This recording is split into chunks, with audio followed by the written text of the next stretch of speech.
This is English shorthand dictation number 262 and the dictation speed is 100 words per minute. Ready? Start. The establishment of an educational institution is always an auspicious occasion. I am glad that I was invited to participate in this foundation stone laying ceremony. At this forum, it would be most appropriate for me to share some thoughts on the state of legal education in our country and the direction it should take. All of you are well aware that the legal profession itself is undergoing massive changes.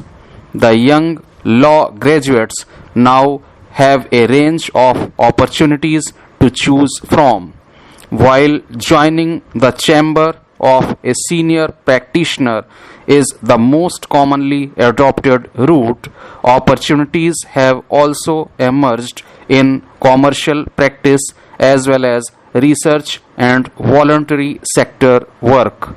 With increasing opportunities to study and work in foreign countries, qualified lawyers can also look forward to careers in international institutions and multinational corporations. However, it is also true that these diverse and often lucrative opportunities are only available to graduates from a few top institutions. Most of our law colleges and departments are perennially cash-strapped and struggle to retain qualified and motivated law teachers. Some colleges also function in a very politicized environment where serious academic pursuits often take a backseat. However, all of these problems can be effectively solved with some initiatives and a sense of commitment.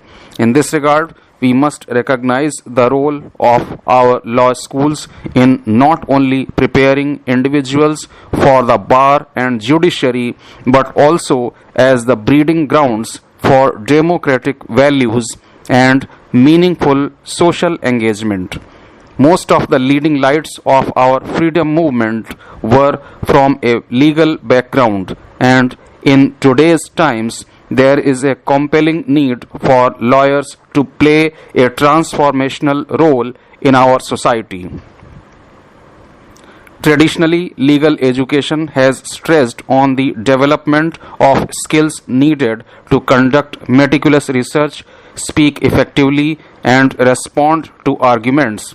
While these are essential traits of a good lawyer, there is also a need to imbibe values such as tolerance and empathy.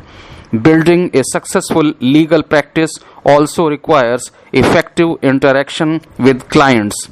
Very often, advocates tend to impose solutions on clients rather than listening to them and suggesting the best course of action. In some instances, clients are encouraged to engage in unnecessary litigation without exploring alternatives such as mediation and negotiated settlements.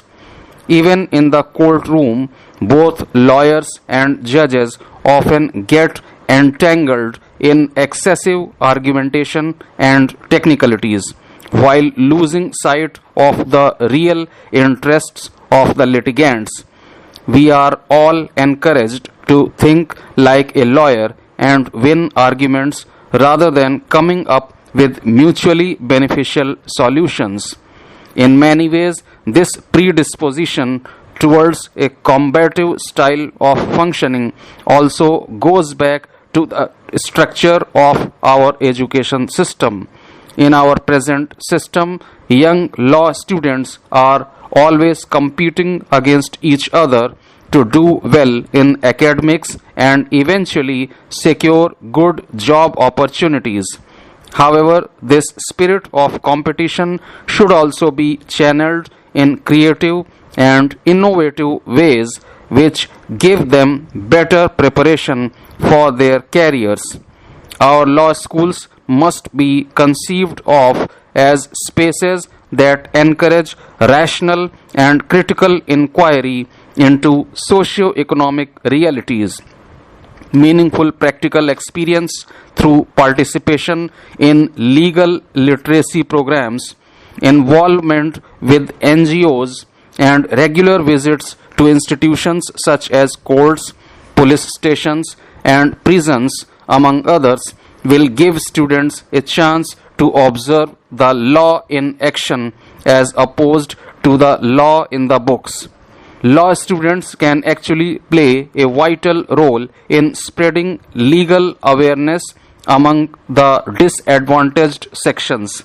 For many communities of the urban poor and those in remote villages, there is little awareness of even the most basic rights given under our family laws, property laws, and criminal laws. By disseminating what they learn through legal services programs, law students can actually be the agents of real social change. Furthermore, the interactions between students from well-to-do backgrounds and the disadvantaged sections can be an effective method to bring social divisions based on caste, class, religion, and gender, among others. Legal education is not just a means for personal advancement. It can also act as a stimulus for deepening democratic values such as tolerance of diversity and the willingness to resolve disagreements through constructive and informed dialogue. I am confident that if we are able to promote a meaningful understanding of our constitutional values, it can be the basis of a more equitable and caring society in the years to come. Building a law-abiding society is, of course, a very gradual and ambitious process, but we should not give the generations to come a chance to fault us for not having tried. I have been asked to say a few words on the desirability of speedy justice. There is no doubt that this is an important part of judicial administration. In many cases, the undue delay in disposal is a consequence of hurdles placed in the procedural steps involved in litigation. In the course of a legal proceeding, there is a likelihood of delay at various stages, from the service of notice upon the parties, the framing of issues, submission of pleadings, examination of witnesses, production of documents, and the counsel's arguments.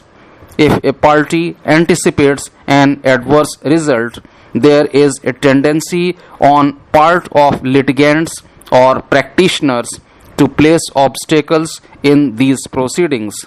The logical response to this endemic problem is that judges need to be more proactive in managing the flow of proceedings before them. Attempts to delay the proceedings should be treated firmly, but it must also be kept in mind that the desire to improve procedural efficiency should not compromise the quality of justice being delivered. As inheritors of the common law tradition, we are bound to follow the principles of natural justice. As per the principles of natural justice, no man should be a judge in his own cause. No person should be condemned unheard, and every order should be a reasoned order. Even though the judges are the main actors in the justice delivery system, their efficiency is closely related to the behavior of advocates, litigants, investigating agencies, and witnesses, among others. While public scrutiny is rightly being directed towards the performance and accountability of judges, there is also a need to examine the responsibilities of all the other participants in the judicial system.